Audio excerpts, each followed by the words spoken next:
যে নিয়ামত তোমাকে আল্লাহ থেকে দূরে সরায়, ওই নিয়ামতের চেয়ে বিপদ ভালো, যে বিপদ তোমাকে আল্লাহর দিকে ধাবিত করে। আই রিপিট, আমি আবারও বলি, যে নাজ নিয়ামত তোমাকে আল্লাহ থেকে দূরে সরিয়ে দেয়, সে নাজ নিয়ামতের চেয়ে ওই বিপদ আপদ ভালো, যেই বিপদ আপদ তোমাকে আল্লাহর কাছে টেনে দেয়।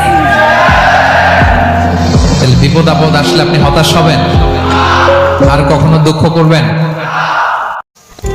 যে নিয়ামত তোমাকে আল্লাহ থেকে দূরে সরায়, ওই নিয়ামতের চেয়ে বিপদ ভালো, যে বিপদ তোমাকে আল্লাহর দিকে ধাবিত করে।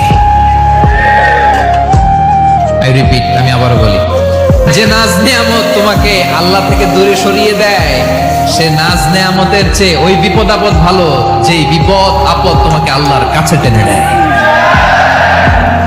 তাহলে বিপদ আপদ আসলে আপনি হতাশ হবেন, আর কখনো দুঃখ করবেন?